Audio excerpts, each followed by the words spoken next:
Inilah yang menjadi keyakinan kami ya Tuhan. Engkaulah Allah yang tidak mungkin salah, dan Engkaulah Allah yang selamanya setia. Engkaulah Allah yang sungguh sangat baik ya Tuhan. Tuhan, Engkau sedang merenda semua, supaya semua akan menjadi indah.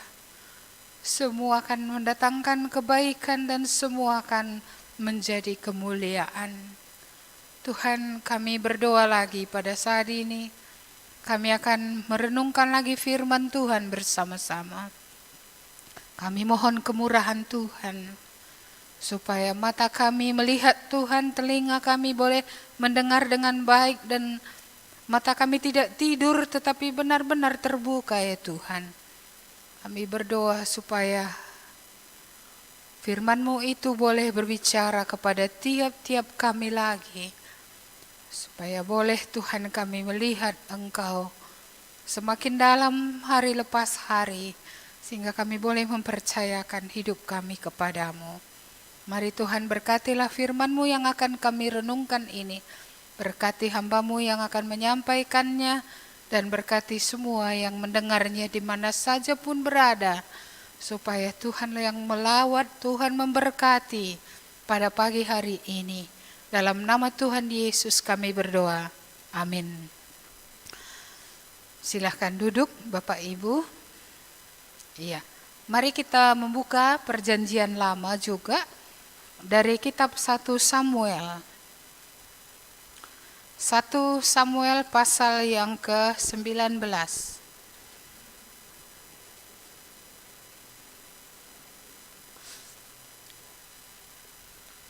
Ayat 1 sampai 13.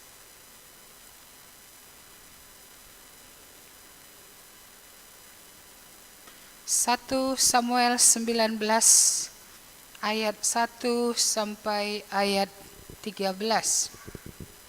Saya bacakan demikian firman Tuhan. Saul mengatakan kepada Jonatan anaknya dan kepada semua pegawainya bahwa Daud harus dibunuh. Tetapi Yonatan anak Saul sangat suka kepada Daud, sehingga Yonatan memberitahukan kepada Daud, ayahku Saul berikhtiar untuk membunuh engkau.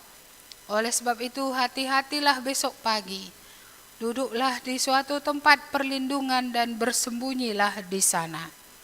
Aku akan keluar dan berdiri di sisi ayahku di padang tempatmu itu. Maka aku akan berbicara dengan ayahku perihalmu. Aku akan melihat bagaimana keadaannya, lalu memberitahukannya kepadamu. Lalu Jonatan mengatakan yang baik tentang Daud kepada Saul ayahnya. Katanya, janganlah raja berbuat dosa terhadap Daud, hambanya, sebab ia tidak berbuat dosa terhadapmu.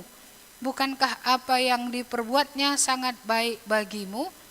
Ia telah mempertaruhkan nyawanya dan telah mengalahkan orang Filistin itu, dan Tuhan telah memberikan kemenangan yang besar kepada seluruh Israel.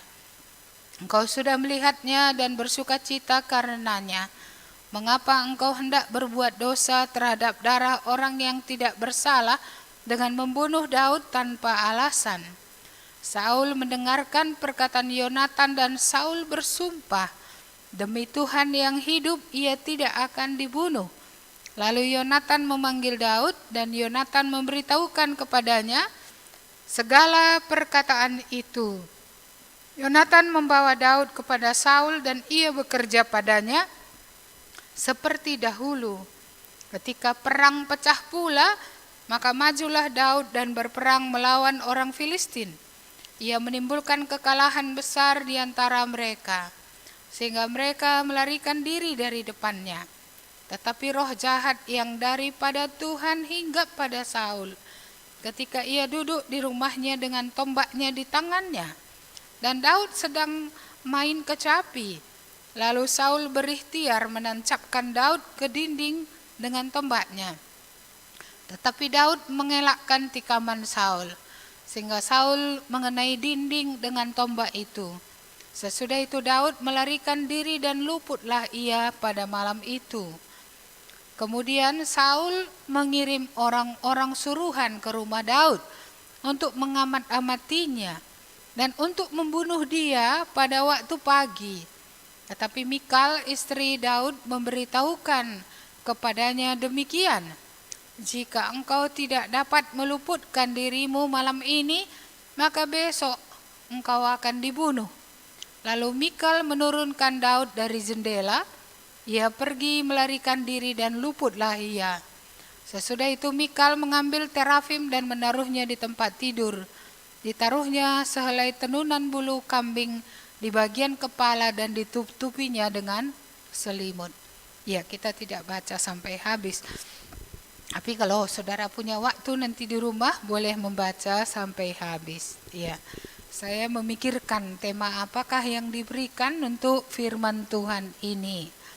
Iya, saudara-saudara, mungkin temanya ya banyak tema yang berbeda-beda untuk tiap orang bagi nats ini. Tapi saya memikirkan tema apa sih yang Tuhan mau? Apa yang Tuhan mau? Iya, karena kita tahu bahwa Daud itu adalah orang yang berkenan kepada Tuhan. Bahkan ketika sebelum peristiwa ini, ketika dia masih di padang menggembalakan ternaknya, Daud adalah orang yang percaya kepada Tuhan. Daud adalah orang yang berharap kepada Tuhan senantiasa. Daud ditolong oleh Tuhan ketika menjaga domba-dombanya. Sehingga untuk menghadapi musuh daripada domba-domba itu, entah itu ya singa, entah itu harimau, entah itu binatang buas yang lain, Daud menyadari bukan dengan kekuatannya dia bisa merampas domba itu dari mulut binatang buas itu, tetapi karena Tuhan.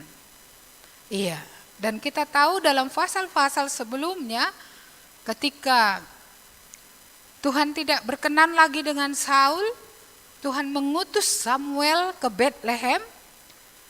Ya, dan Samuel sampai ke rumah daripada ayah Daud, Isai, dan dari antara semua saudaranya, dia punya 7 saudara yang tegap-tegap, ya, yang lebih cocok secara fisik untuk menjadi raja di Israel. Tapi Tuhan bilang bukan yang 7 ini, masih adakah anakmu yang lain? Itu yang ditanyakan oleh Samuel kepada Isai. Dan Isai berkata masih ada satu lagi, masih muda, kemerah-merahan. Iya. Jadi Daud waktu itu masih sangat muda, tetapi dia dipanggil dari penggembalaan ternak dan dia diurapi oleh Tuhan. Iya. Dia diurapi oleh Tuhan, minyak dari tanduk itu ya, itu dialirkan ke atas kepalanya. Karena Tuhan bukan melihat penampilan, tapi Tuhan melihat hati. Itu berarti kan Tuhan berkenan kepada Daud. Kalau Tuhan tidak berkenan, tentu Tuhan memilih Eliab atau Samah atau saudara-saudara Daud yang lain. Tapi ini Tuhan justru memilih Daud dan menyuruh ya Samuel mengurapi dia menjadi the second king, kan begitu ya, raja yang kedua bagi Israel. Jadi apa yang kita harapkan dari seseorang yang sudah diurapi oleh Tuhan? Kadang bagaimana yang kita harapkan terjadi gitu ya pada orang yang dikenan oleh Tuhan. Kalau kita membaca kisah ini tadi tentu kita merasa, ya kenapa dia harus mengalami begitu penderitaan? Kan dia berkenan kepada Tuhan. Dan waktu dia menghadapi Goliat juga dia bilang, bukan dengan kekuatanku aku menghadapi engkau. Engkau datang dengan pedang, kau datang dengan segala yang kau punya, aku datang karena Tuhan. Dan dia membawa nama Tuhan kemana-mana. Dan kalaupun dia menang, tentu dia tidak menginginkan kemasyurannya, tapi dia ingin kemasyuran Tuhan gitu. Iya, jadi untuk orang seperti ini, apakah pernah kita berpikir bahwa jalan hidupnya akan begitu berat? Iya, jalan hidupnya akan berat. Iya, saya tak tahu dalam pikiran Daud sendiri apakah dia pernah berpikir bahwa ini akan menimpa dia setelah Tuhan memilih dia, Tuhan mengurapi dia gitu. Saya masih ingat beberapa tahun lalu ketika saya sakit, ada seseorang yang berkata begini, "Bu, hamba Tuhan boleh sakit?" gitu. Iya, seperti itu. Iya. Ada mungkin konsep yang salah yang sudah saya tak tahu itu warisan dari mana yang membuat orang merasa bahwa orang yang percaya Tuhan, orang yang diurapi Tuhan, orang yang hidup memuliakan Tuhan tidak boleh mengalami sesuatu yang sulit gitu loh. Iya. Tetapi konsep itu kan bukan Alkitabiah. Ya, karena kalau memang orang yang berkenan kepada Allah itu tak boleh menderita, ya Yesus tak boleh menderita lah. Karena dalam hal apapun sampai sekecil-kecilnya Bapa berkenan kepadanya. Iya, dan seharusnya dia dijauhkanlah dari yang namanya penderitaan. Makanya tadi saya memikirkan apa ya yang Tuhan mau gitu. Kenapa Daud harus mengalami semua ini? Bukankah Allah bisa membuat jalannya mulus saja naik ke tahta gitu ya? Iya, karena toh orang Israel melihat penyertaan Tuhan atas dia. Mereka mencintai dia loh. Mereka senang dengan Daud. Iya. Orang Israel berada di antara ya artinya dua pemimpin. Mereka lihat Daud siapa, mereka senang. Tapi mereka juga ingat Saul adalah raja. Iya. Dan sebagai raja, ya tentu titah raja itu kan gak mungkin gak dilakukan. Jadi sekalipun mereka, misalnya pasukan-pasukan itu tahu Daud itu siapa, tapi kalau raja menitahkan untuk membunuh dia, mereka kan harus patuh gitu. Iya. Jadi di satu sisi mereka tahu Daud itu siapa. Daud itu sebenarnya sih nggak salah apa-apa gitu. Tapi kalau raja menyuruh, ya bunuh dia. Maka pesuruh-pesuruh yang disuruh ini, ya kan harus melakukan apa yang raja katakan.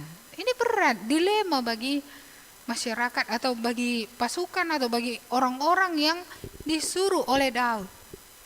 Iya, karena mereka tahu Daud itu berperang, itu karena dia adalah bekerja kepada Saul. Iya, dan sebagai pekerja kerajaan, katakanlah seperti itu, dia toh harus melakukan ya bagian apa yang harus dia lakukan, dan ketika dia melakukannya dengan baik,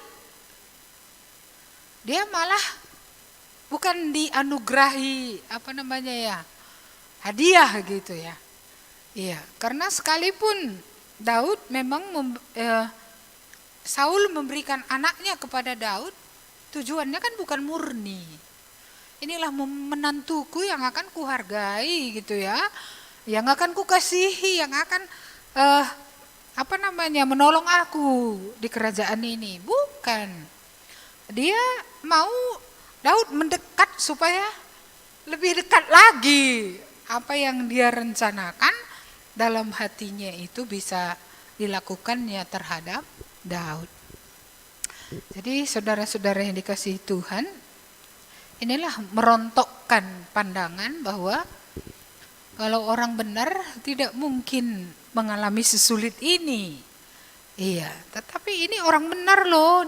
Daud di sini tidak dikatakan ya pada waktu ini tidak ada dikatakan dia melakukan sesuatu yang pembangkangan terhadap Saul, pemberontakan atau membuat pasukan sendiri menjadi tandingan daripada Saul.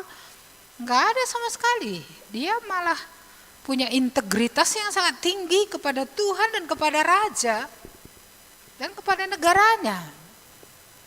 Jadi sebenarnya kan ya seharusnya dia tidak diperlakukan seperti ini.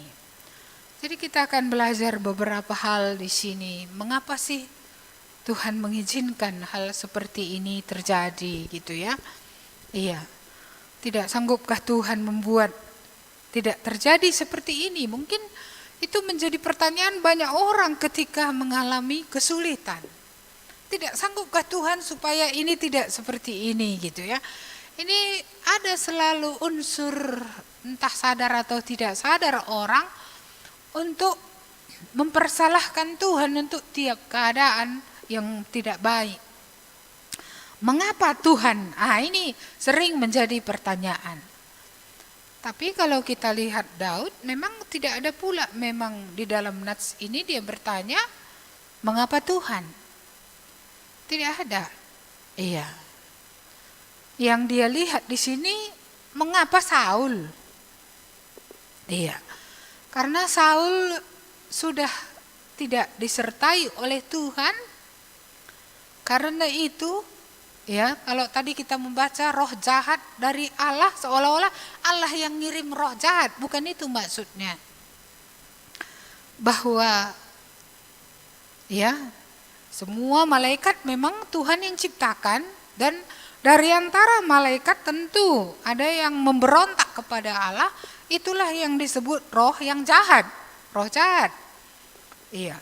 Tapi kalau roh atau malaikat yang tidak jahat, ya dia akan tetap memuliakan Allah, dia akan tetap memiliki ketaatan, dia tidak mencari kemuliaan bagi dirinya sendiri. Ya, tapi roh jahat ini ya memang dia jahat, dia memberontak kepada Allah dan dia akan mengakibatkan banyak kehancuran di tengah-tengah manusia. Ya, jadi kalau roh jahat dari Allah katanya tadi, jangan nanti kita punya konsep Allah menyuruh roh jahat itu masuk kepada Saul, bukan. Tetapi Allah tidak lagi memagari Saul, sehingga ketika roh jahat itu ya mempengaruhi dia, kita melihat dia tidak berdaya. Ya, dia tidak berdaya sama sekali. Bukankah seharusnya ketika dia sudah berdosa, dia merendahkan diri kembali di hadapan Tuhan. Kalaupun dia enggak jadi raja, kan dia bisa bertobat. Kan dia bisa kembali membangun hubungannya kembali dengan Tuhan. Walaupun dia tidak akan lagi menjadi raja yang berikutnya. Tetapi kita melihat dia dikuasai oleh iri hatinya. Atau mungkinkah dia sudah maniak kekuasaan? Karena banyak orang yang sudah memegang suatu kekuasaan, suatu jabatan, tidak mau lepas dari situ. Apakah itu yang terjadi pada dia sehingga dia takut Daud yang dielu-elukan oleh masyarakat akan menggeser dia atau akan membunuh dia? Ya, saudara-saudara yang dikasihi Tuhan, dari segi Daud tidak pernah ada niatnya untuk membunuh Saul lebih awal. Sekalipun ada kesempatan untuk itu, dia tidak melakukannya. Kalau Tuhan sudah mengurapi aku menjadi raja, saya rasa itu yang ada di hati Daud. Tuhan berkuasa untuk mewujudkan hal itu tanpa harus membunuh Saul dengan tangannya sendiri. Ya, jadi kita melihat Daud menantikan Tuhan. Dia tidak mau dengan caranya, walaupun pada pasal-pasal yang berikutnya kesempatan untuk itu ada. Terutama ketika Daud sudah lari ke gua, Saul mengejar ke sana, dia mau buang hajat. Ya, dia persis di belakangnya itu Daud. Sebenarnya sekali tombak matilah Saul. Tapi dia menjaga hatinya dari melakukan hal itu. Dan bukan saja menjaga hatinya, menjaga dirinya, mengontrol dirinya sedemikian. Sehingga dia tidak ambil tombak itu. Ya kan bisa juga datang gelap misalnya berkata kepada dia tombaklah. Karena kawannya juga bilang gitu kan, kawan yang bersama dengan dia. Tuhan sudah menyerahkannya padamu, tusuk saja katanya. Tapi apa kata Daud? Jauhlah daripada aku untuk menjamah orang yang diurapi oleh Tuhan. Iya, kita melihat bahwa Daud adalah orang yang menantikan Tuhan, schedule-nya Tuhan. Ya, itu dia tunggu, bukan dia paksakan schedule dia. Bukan dipaksakannya. Dia harus menjadi raja, karena toh dia sudah diurapi. Samuel sudah mengatakan, engkau akan menjadi raja yang berikutnya. Tuhan sudah memilih dia. Tapi kita melihat di sini dia tidak menolong Tuhan. Sebagaimana yang dilakukan oleh Abraham, menolong Tuhan dengan mengambil Hagar dan menimbulkan isu yang lebih berat lagi di tengah-tengah zaman itu bahkan sampai hari ini. Jadi kita melihat Daud itu orang seperti apa sih dalam menghadapi ini. Jadi agak-agak mirip-mirip memang tema kami ini ya. Iya, jadi kita lihat bagaimana sih Daud ini dalam hal itu gitu ya. Bagaimana dia? Iya. Kita tidak ada melihat di sini, kalau begitunya lalap mertuaku ini, karena itu kan sekaligus mertuanya, bukan orang lain.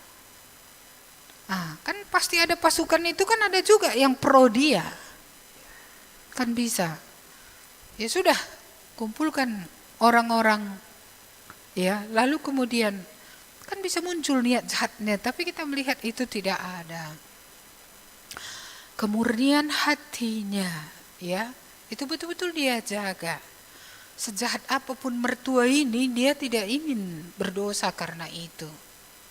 Bahkan secemburu apapun dia, seiri hati apapun dia terhadap Daud, dari pihak Daud, tidak ada kita lihat suatu usaha ya untuk menyerang balik. Nggak ada kita lihat seperti itu. Iya, saya melihat di sini apa sih alasannya? Teringat kembali, kok tiap tahun saya kok selalu teringat Roma 8 ayat 28 itu ya. Dari dahulu sampai hari ini Allah turut bekerja dalam segala sesuatu untuk mendatangkan kehancuran, kebaikan ya. Ya siapa tahu kan, untuk mendatangkan kebaikan bagi siapa? Bagi siapapun yang mengasihi dia, orang yang mengasihi dia. Iya, dan jangan lupa ayat 29-nya, karena kita selalu berhenti pada ayat yang ke-28. Iya, bahwa semua yang sudah dipilihnya itu dibentuknya sedemikian, tujuan akhirnya apa? Iya, supaya semakin serupa dengan dia dan itu akan menjadi kemuliaan. Jangan lupa gambar Allah yang mula-mula adalah segambar manusia itu dengan Allah. Itu gambar manusia yang mula-mula. Dan itulah ending yang Tuhan mau. Supaya manusia itu kembali ke gambar Allah yang mula-mula itu. Kita bertobat ini pun dosa kita diampuni, dibentuk kita sedemikian, membawa kita kepada gambar yang mula-mula itu, yaitu kembali segambar dengan Allah. Jadi Allah tidak akan puas dengan orang yang udah ngaku dosa, lalu tidak ada perubahan, ya. Tetapi Allah senang dengan perubahan. Semakin berubah, ya tidak langsung sih menjadi sama seperti gambar yang mula-mula itu, tapi suatu proses kembali ke sana. Dan karena harus menjadi seperti itulah, maka harus ada pergeseran-pergeseran. Harus ada perubahan-perubahan. Harus ada keadaan-keadaan supaya keadaan itu akan membentuk sedemikian. Dan ini yang menyakitkan. Proses ini menyakitkan, endingnya enak. Ya kan endingnya enak, menjadi serupa dengan dia, hidup memuliakan dia. Kemuliaan bagi Allah. Kan endingnya enak. Prosesnya sakit. Iya, itu mirip kayak emas yang dibakar ya. Endingnya indah ya. Emasnya kuning, nggak ada lagi kotorannya. Prosesnya kayak mana? Bolak-balik masuk api, kan gitu ya. Enak nggak? Hah? Kalau emas itu bisa dia berteriak, dia akan bilang. Apa dia bilang? Nggak bias katanya. Sudah cukup lah, sudah berat. Kamu pernah bilang nggak bias? Atau nggak pernah bilang sudah cukup? Karena memang belum cukup, nggak pernah lah ya. Iya. Saudara, ketika kita dihadapkan kepada hal-hal, karena Daud dihadapkan kepada hal-hal, saya rasa never imagine, nggak pernah dia bayangkan. Mana dia membayangkan? Dia melakukan pekerjaannya, dia melakukan segala yang baik, tapi ada yang cemburu kepada dia, dan yang cemburu ini bukan pula pasukan biasa. Ini orang yang tertinggi di kerajaan. Dan dia punya segalanya, saudara-saudara, dia punya pasukan. Saul punya segalanya, kan Daud emang punya apa coba? Iya, dia punya pasukan, dia punya siapa yang bisa dia suruh.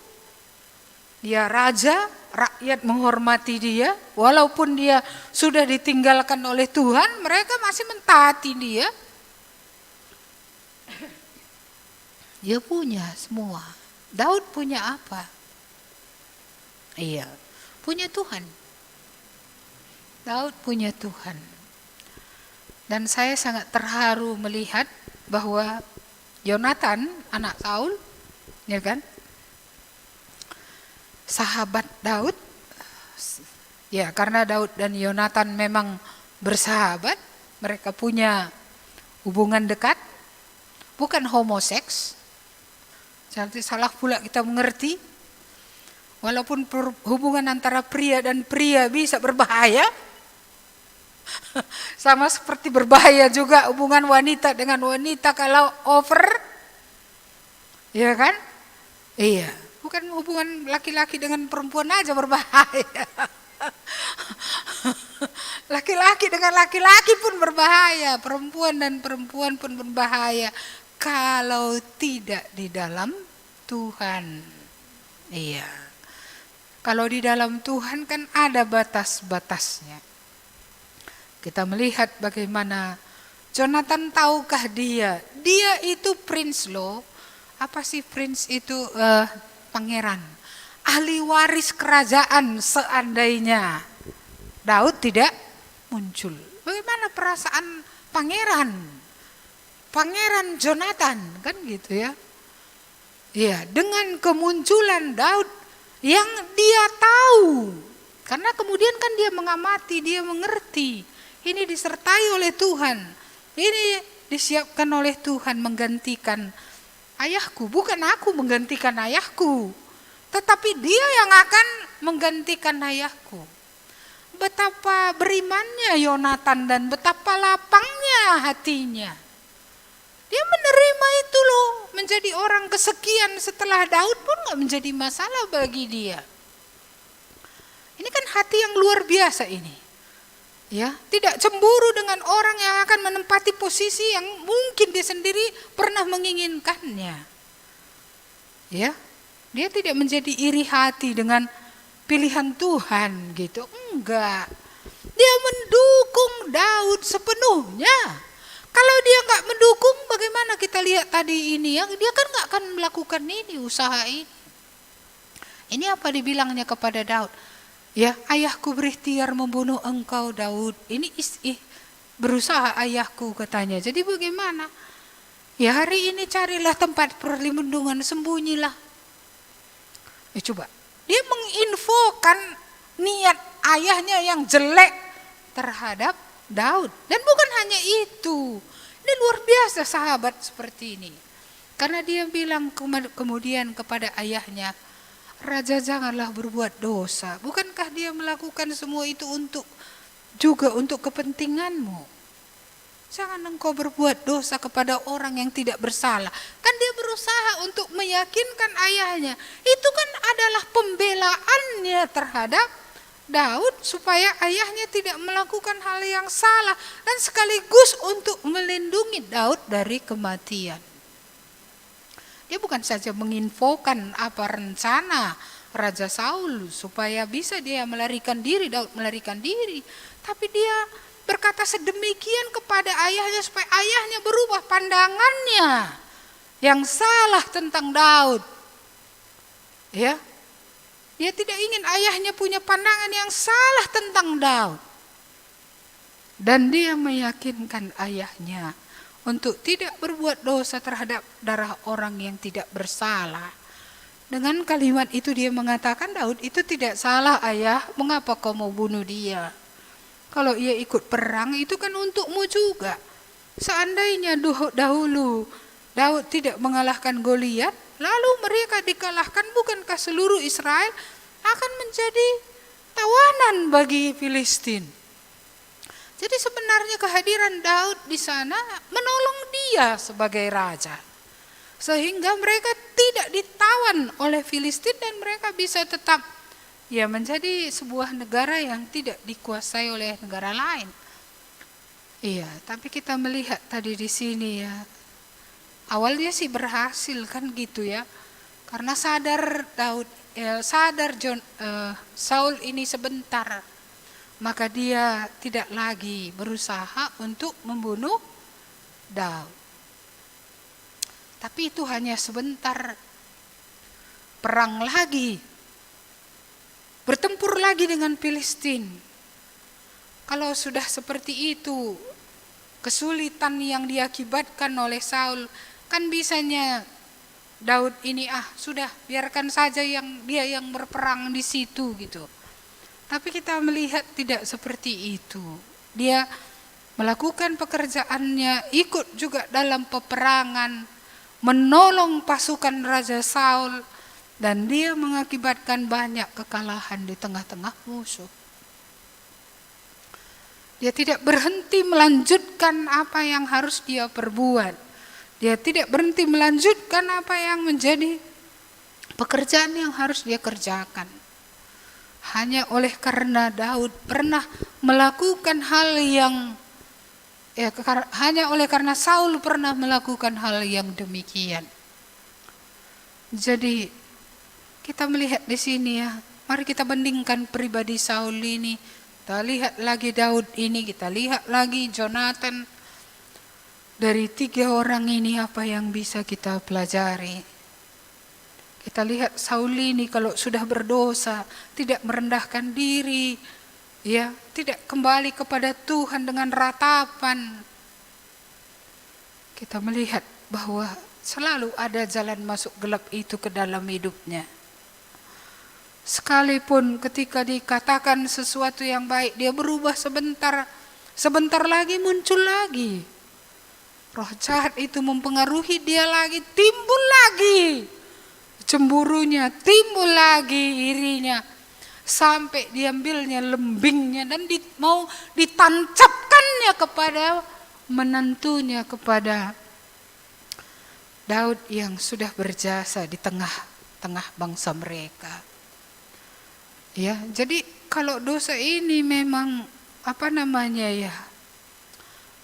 ya saya tak tahu untuk apa sih pentingnya jabatan itu bagi Saul.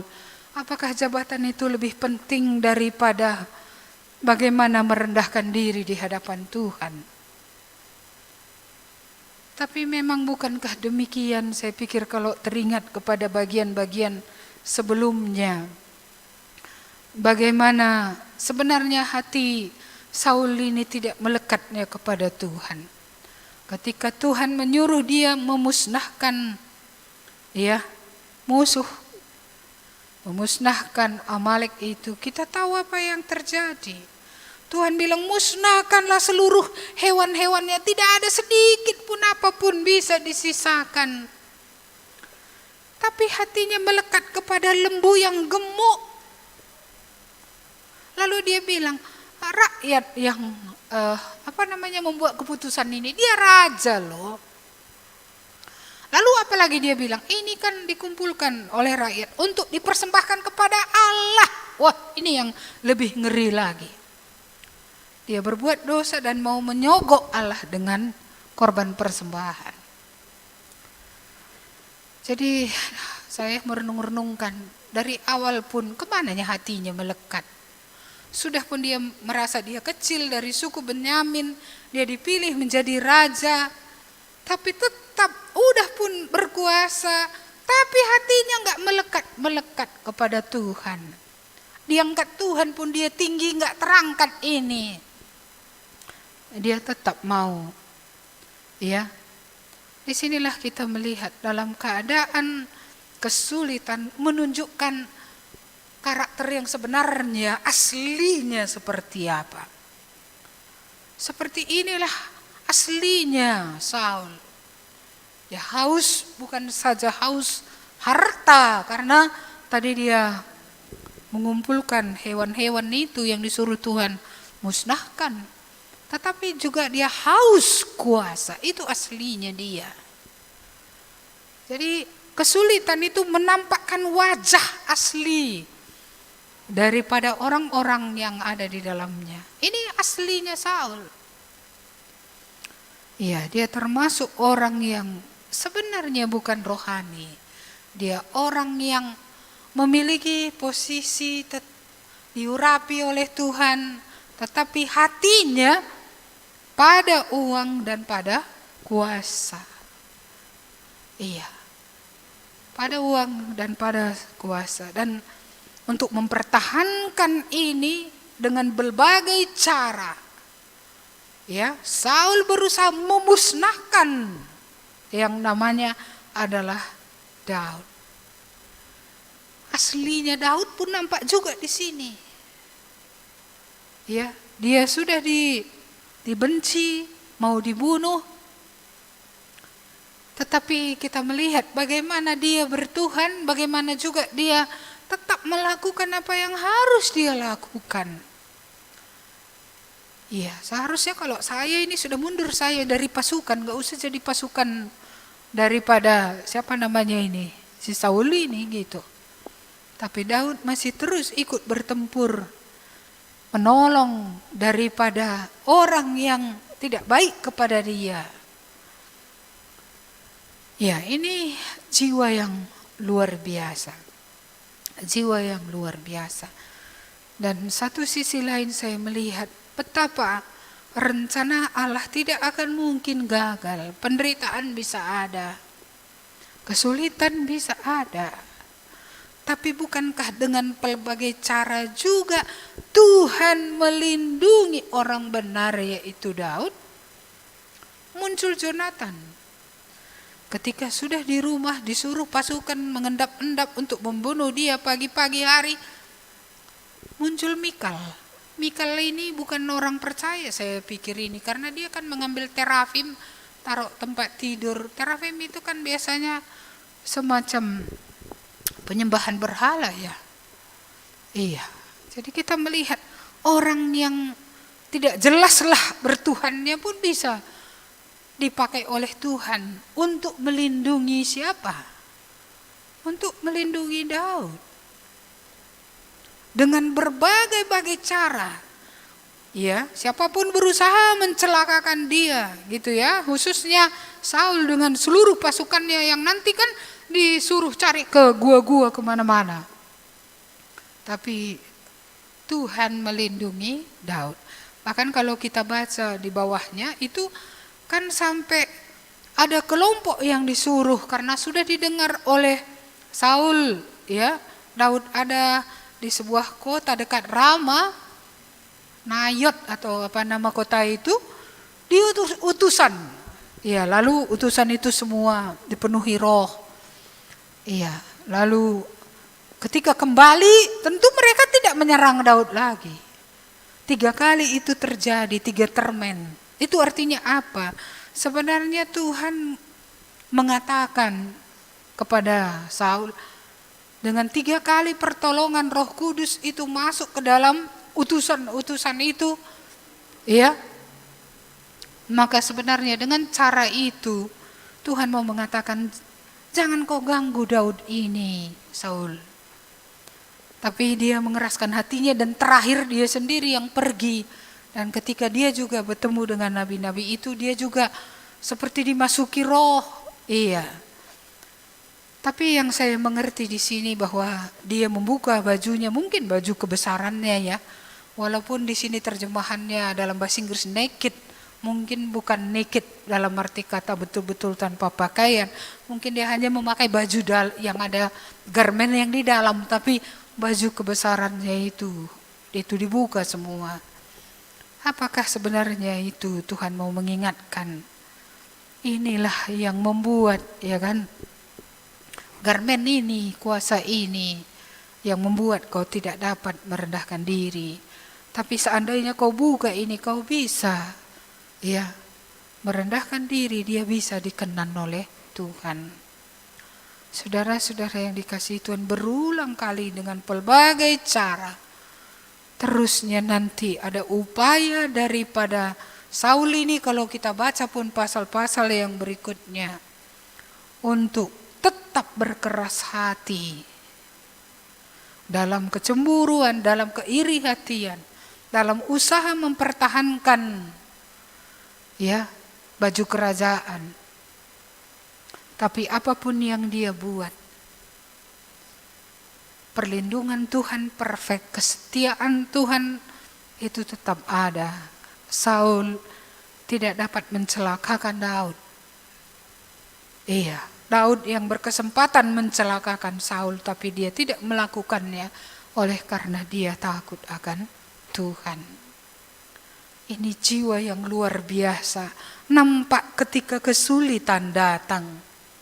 Nampak ketika segala sesuatu tidak seperti yang dipikirkan. Nampak ketika keadaan-keadaan buruk. Ya, aslinya kelihatan. Ya, saudara yang dikasihi Tuhan, ini saya lihat protection yang sempurna. Walaupun ya cara proteksi yang Allah beri mungkin entah bukan seperti itu yang dipikirkan oleh Daud. Mungkin yang dipikirkannya adalah satu kota berkubu, entah disitulah dia ditaruh supaya janganlah dia menderita kali, janganlah dia diganggu. Ya, tapi cara-cara pertolongan Tuhan baginya itu tidak dapat dikontrol Tuhan. Artinya Tuhan tidak dapat kita kendalikan, beginilah buat caranya, menurut cara pikir kita.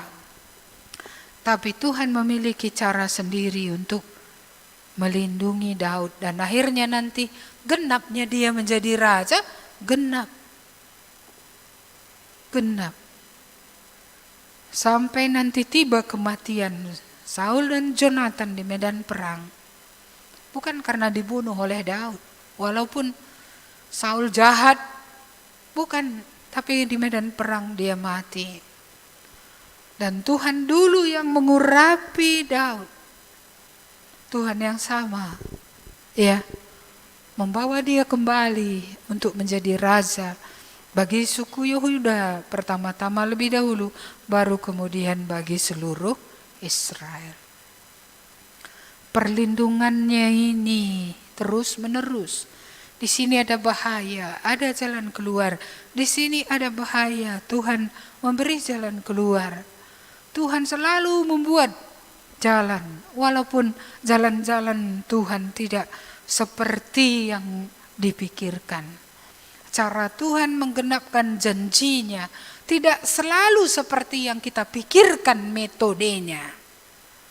Iya, dan siapakah kita sehingga kita perlu menasehati Tuhan bagaimana caranya? Tuhan sempurna. Iya, dengan caranya. Pada waktu dia juga, Daud akhirnya naik ke atas tahta. Akan hal Yonatan ini pun kita bisa belajar dari karakternya yang luar biasa. integritas yang luar biasa kepada Tuhan dan kepada teman, kepada sahabatnya. Tidak menjadi masalah kalau Daud menjadi raja dan dia menjadi orang yang kesekian. Banyak orang gak bisa tahan melihat orang lain diberkati, tidak bisa tahan melihat orang lain lebih maju, tidak bisa tahan melihat orang lain mendapatkan yang lebih dari apa yang dia dapatkan.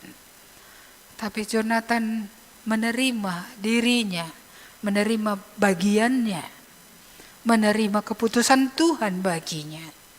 Dan tidak ada hati yang berkhianat. Dia punya hati yang murni, dia punya hati yang mendukung rencana Tuhan. Ya, saudara-saudara, saya salut melihat dia. Kesetiaannya, bukan kesetiaan di tengah-tengahnya ada dosa, bukan. Ini kesetiaan di tengah kemurnian dalam mendukung apa yang Tuhan mau. Kadang banyak persahabatan, bukan persahabatan yang sehat, bukan persahabatan yang memuliakan Tuhan. Ada sesuatu di dalamnya. Tapi kita lihat, Yonatan ya tidak mengharapkan sesuatu. Dia murni, dia bersih. Dia memang ya memiliki hati yang sungguh percaya juga kepada Tuhan. Dia mendukung Daud menjadi raja, bahkan pernah dia memberikan jubahnya sebelumnya pun. Ini pakai, tapi nggak bisa ya. Iya, saudara-saudara, dia benar-benar mendukung Daud dalam hidupnya. Jadi kalau kita belajar ini apa kesimpulannya ya? Ketika terjadi sulit, padahal sudah diurapi, padahal benar, padahal berkenan kepada Tuhan, jangan pernah melupakan bahwa Allah bekerja dalam segala sesuatu mendatangkan kebaikan. Jangan pernah lupa bahwa proses yang kita alami ini untuk menjadi semakin serupa dengan Kristus dalam tabiat kita. Kita harus kembali kepada gambar manusia yang mula-mula, yang belum berdosa. Kesanalah kita dibawa kembali setelah kita dibersihkan dan ditebus. Supaya gambar itu kembali, kita bisa memuliakan Allah. Iya, dan jangan takut menghadapi perubahan. Iya, di rumah ayah Daud aman ya. Sekarang dibawa kepada suatu perubahan yang tidak mengenakkan. Iya, melarikan diri, pergi ke goa-goa, bahkan tinggal di daerah musuh.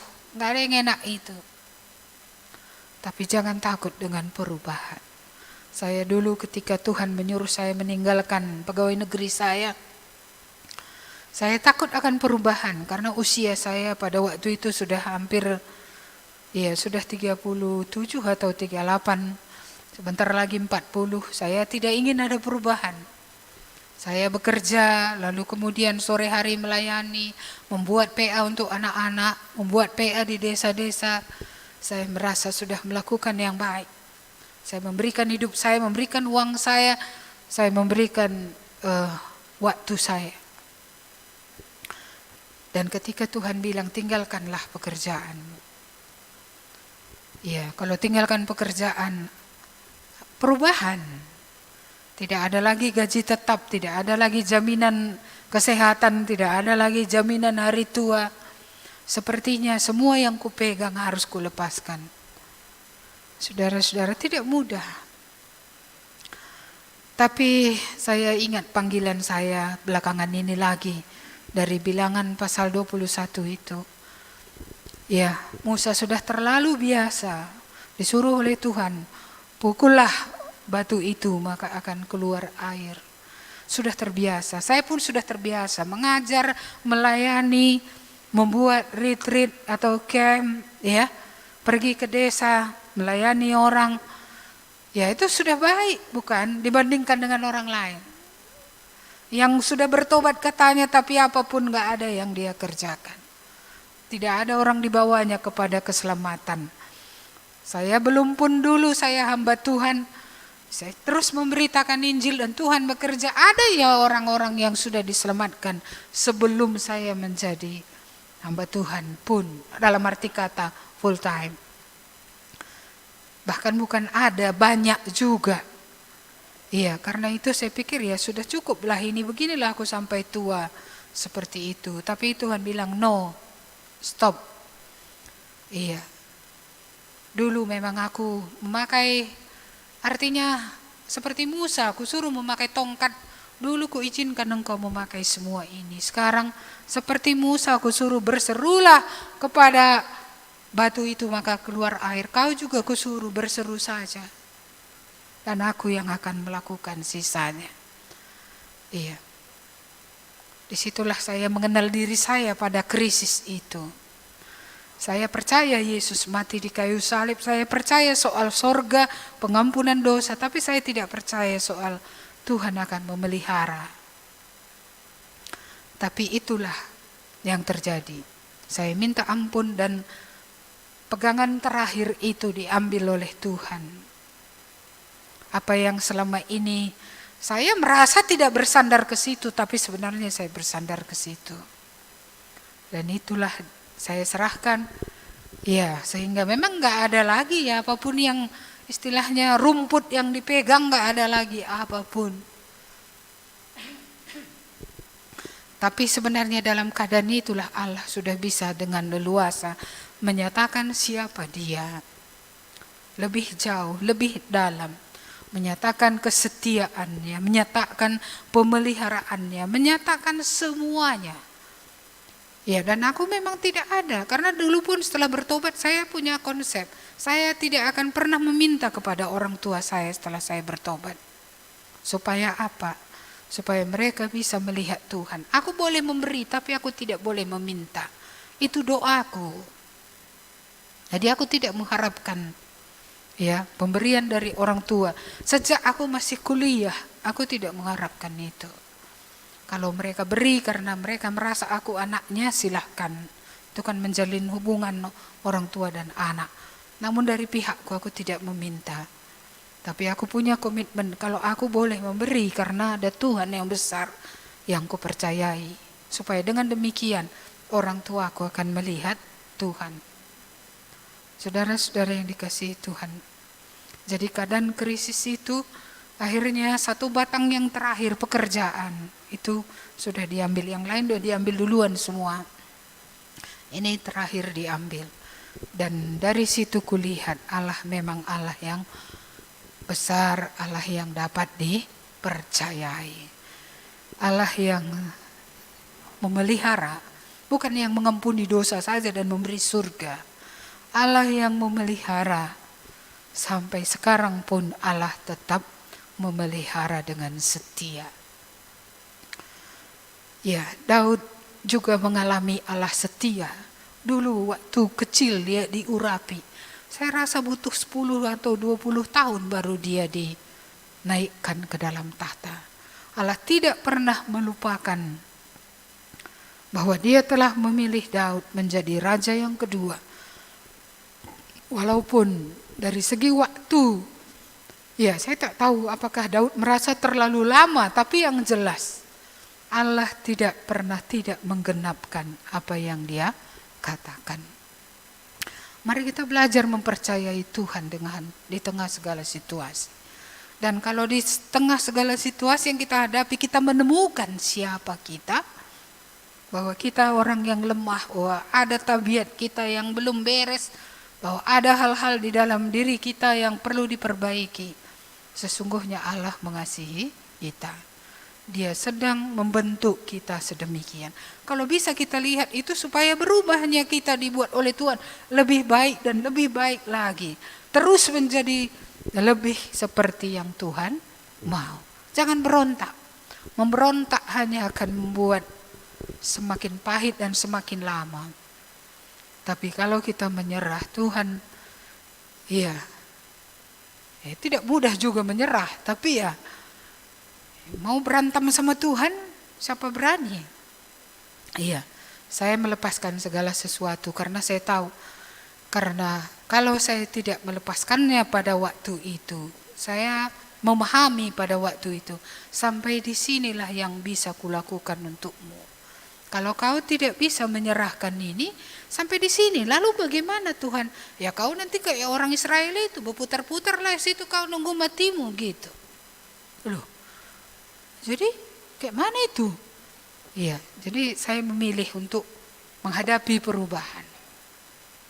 Iya, menghadapi hal-hal yang entah apapun yang dihadapi ke depan, pokoknya total penuh percaya saja kepada Tuhan. Iya, karena itu mungkin Tuhan masih membawa hidup sampai tahun 2021 ini. Iya, saudara-saudara yang dikasihi Tuhan, ketika kita tidak mengerti, jangan memberontak. Tetaplah percaya. Tidak mungkin janji Tuhan gagal, walaupun tidak seperti yang kita pikirkan itu caranya. Kadang-kadang kita harus mengalami kerugian supaya ada hal rohani yang lebih dalam yang bisa dicapai Tuhan dalam hidup kita. Tapi kadang kita menangis untuk uang, menangis untuk kehilangan hal-hal materi. Tidak bisakah kita melihat apa yang Tuhan kerjakan? Mendatangkan hal yang baru, hal yang rohani, yang lebih berharga, kekal daripada materi yang kita lepaskan. Amin. Mari kita berdoa. Terima kasih Tuhan atas firman ini. Kami bersyukur boleh belajar apa sebenarnya yang Tuhan mau ketika hidup tidak seperti yang kami pikirkan. Engkau sedang bekerja dalam hidup Daud. Engkau sedang memproses kehidupannya. Engkau sedang melatih dia untuk belajar percaya. Untuk melihat bahwa objek imannya itu adalah Tuhan yang besar, yang dapat dipercayai, Allah yang perkasa. Allah yang berkuasa atas segala sesuatu. Namun Allah juga yang mengizinkan semua dia alami untuk tujuan yang lebih mulia, untuk tujuan yang lebih luhur. Tuhan kami bersyukur, perlindungan-Mu pun kami lihatnya dalam hidup Daud ini. Dari segala usaha yang dilakukan menghancurkan dia. Sekalipun yang menghancurkan itu punya kuasa yang sepertinya tidak terhadapi. Tetapi Engkaulah Allah yang dapat menghadapi. Dan Engkaulah Allah sendiri yang melindungi. Dengan pelbagai-bagai cara. Engkau melindungi Daud ya Tuhan. Sehingga yang Engkau rencanakan bagi hidupnya itu tergenapi. Tuhan kadang sulit bagi kami memahami penggenapan janji-Mu kalau tidak seperti yang kami pikirkan cara-caranya. Tapi kami belajar Engkau Allah yang berdaulat. Engkau tidak pernah salah. Tidak seorang pun dapat menasihati Engkau ya Tuhan. Karena Engkaulah Allah yang penuh hikmat dan Engkau tahu apa yang Engkau buat. Tuhan kami mengucap syukur.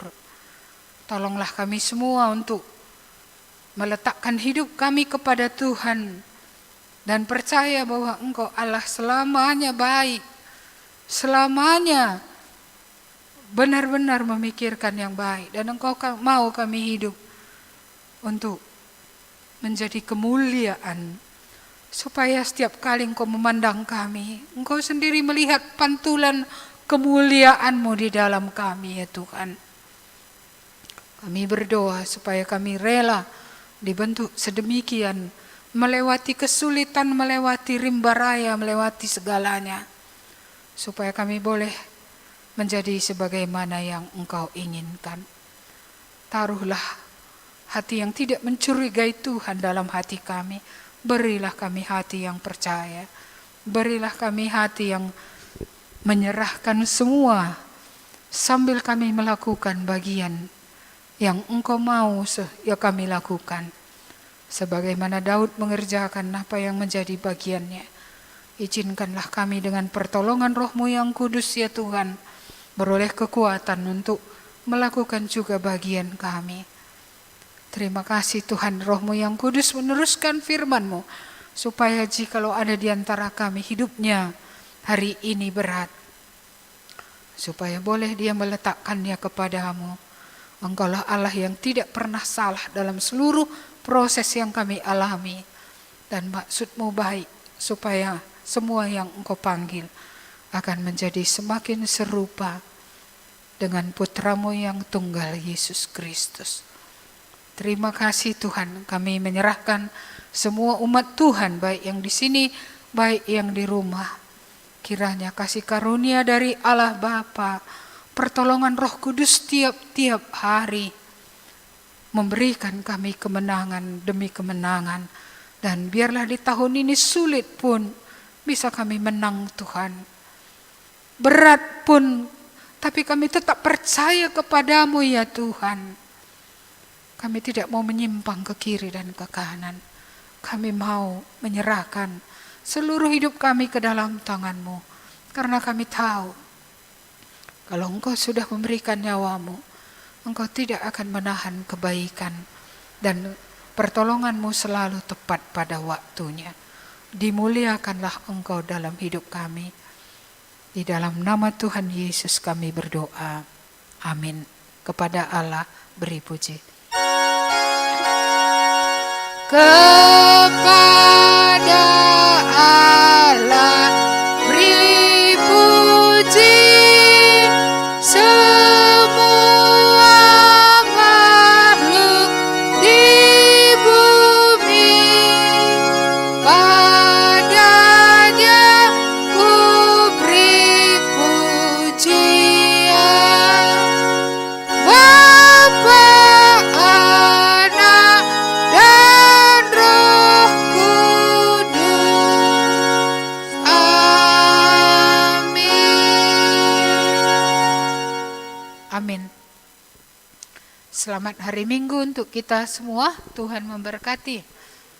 Selamat Minggu juga ya untuk yang di rumah.